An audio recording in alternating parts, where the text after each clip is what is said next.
The root cause of sciatica is compression. The cure is decompression. There are different treatments that people commonly try to decompress: inversion therapy, physical therapy exercises, massage.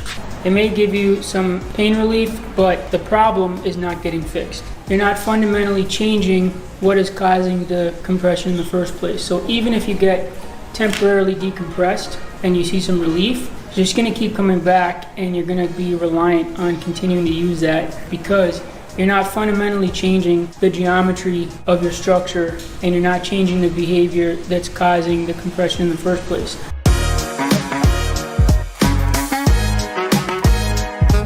Aside from doing the movements that we're going to teach you, you need to pay attention to how you stand and how you sit.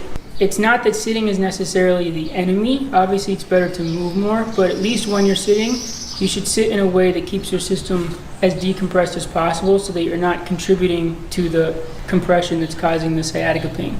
Sitting on the ground properly would be better, and working towards that.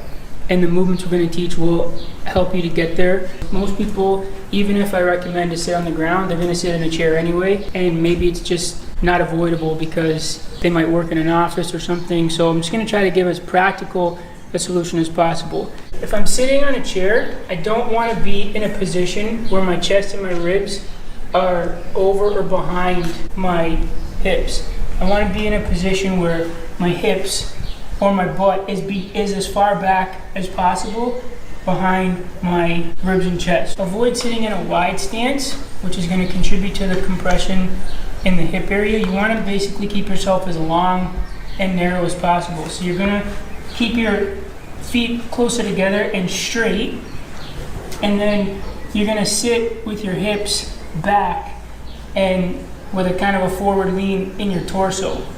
Between your tail and your head, you're trying to create as much space as possible. Keep the natural curve in your spine. You don't have to be rigid and try to keep a straight spine. Let the natural curve happen, but just let it decompress. This is going to be more beneficial for your issue than sitting how most people sit, which is something like this or in a state that compresses everything. Now the same principles apply when you're standing. When you're standing, keep your stance narrow, keep your feet straight, and keep your hip and your butt behind your chest and ribs.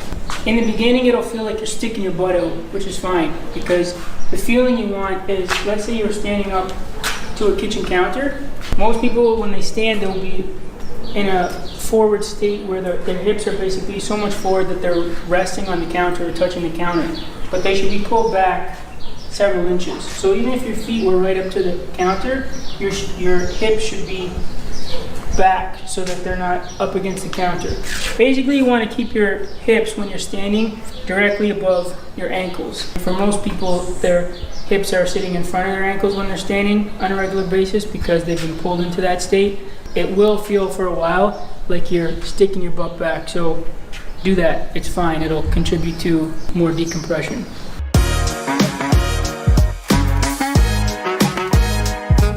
The problem with a lot of the stretches that I've seen prescribed for this kind of thing is that the stretches are trying to target areas as opposed to just keeping the body in a geometrically congruent state and then stretching out the body. So like when a cat gets up or your dog gets up and stretches out and yawns, it's not trying to stretch its hip flexor or its hamstring. It doesn't even know what that is. It's just lengthening the body. So this is what you're trying to do. You're not trying to target any specific muscle, because as far as the body is concerned, it's just one muscle, all connected.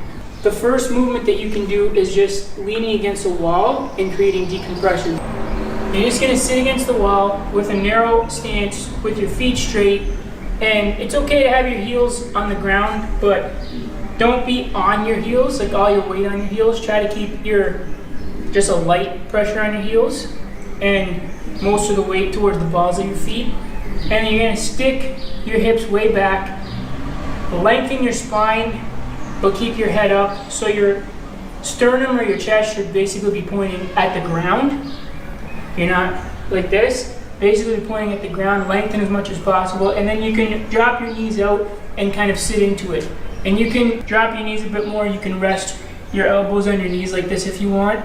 and you're just going to spend some time there. This is going to be probably fatiguing your lower back after a while, which is good. It'll strengthen it, but you can use the wall for support. It's kind of like if people are in tune with their body and then they experience a back pain episode, they'll kind of do that anyway.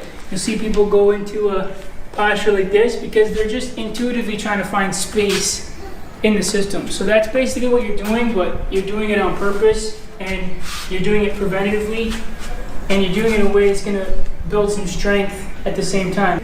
You can stay here for 2 minutes, 3 minutes, 4 minutes, up to 6 minutes, up to 10 minutes after a while, and just build up strength and build up comfort with your hips playing way back behind your ribs and your chest and being in a decompressed state like this. So that's the first exercise. We'll call it wall sit. The base position you want to be in is your sternum is pointing at the ground, your head and your eyes are up and forward. Your knees should be directly under your hips. Your wrists should be directly under your shoulders. So basically like a table to start off, and your big toes are pointing towards each other. Your heels are dropping away from each other. From there, you're just going to take one step, like if you're crawling on your hands and knees. It's a contralateral step. So if my right hand goes forward, the left knee goes forward, and then there's a little bit of spine bend as I shift into this column of my body, where my face lines up with my knee basically. So now I'm just going to lengthen that a bit. So I'm going to cross my foot over a bit and slide the back foot back a bit. So this will resemble what people would call a pigeon pose or a pigeon stretch. It will start to resemble that. But instead of trying to get my shin going completely horizontal and then my spine being more stiff and in the middle, I want to mimic like I'm crawling and then just lengthen that position. Take one step, lengthen it, this foot comes across. Now the top of this foot should be pressed firmly against the mat, and from here you can just slide the back foot back, and you should feel it in the left. If I'm on the left side, the left back pocket is where you're feeling it, and you're just going to rock back and forth. You can rock, and then after several rocks you can just hold it and try to slide your foot back as far as you can. You can kick the back foot up so it's hovering off the ground if you have enough length, and that'll give you more of a strengthening effect as well while it's giving you a lengthening effect. So you can just play around in that spot, and then make sure you do it on the other side as well. I'm taking a step like if I'm crawling, like a baby crawl, and then I'm just going to cross my shin over a little bit at an angle, slide back, keep the same geometry. So now my face is lined up with this knee, and you can pulse or rock there. You can pulse with the leg off the ground, and you can slide back. Make sure that the top of this foot, particularly the area above the outside edge of the foot, but at the top. So make sure it's pressed firmly against the ground, and then you decompress in that state. Okay, don't turn it into a pigeon stretch, don't turn it into a static, like isolated stretch. You use your whole body as one piece. It should mimic the crawling pattern. So if I came out of it, I can go right into my next crawling step. Okay? So let the spine bend naturally and let everything line up, let the joints line up so you're geometrically at ease in the body so that the joints can have space and decompress instead of forcing a stretch, which is going to have the opposite effect that you want.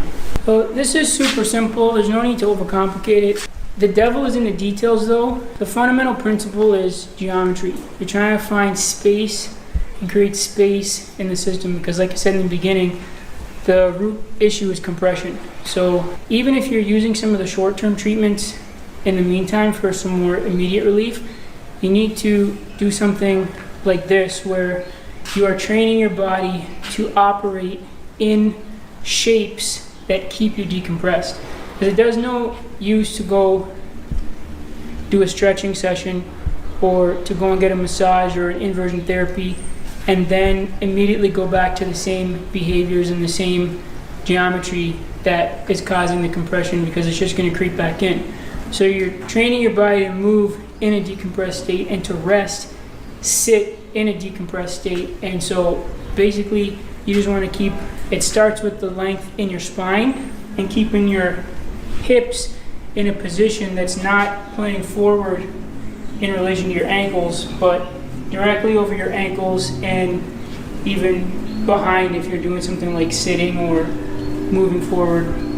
If you have any questions, you can leave them in the comments below. We'll try to answer any genuine questions. If you like this video, please like it and subscribe, because that helps us to continue making more videos that are practical and helpful. Thanks for watching. Please remember that this is something that's intended to help anybody who just watches this video who has sciatica pain or has been diagnosed with something like that. So it's universal enough, it's basic enough that it should help anyone get started with something practical. If you want more individualized help, then I also do individual video assessments. There's a link below, you can click it, fill out the form, and then maybe we can work together in a more one-on-one, more customized scenario. We might release a routine in the future that addresses sciatica, a lengthier routine. There will be a link below that you can add your name to a wait list. Now I have to film some other videos, so peace out.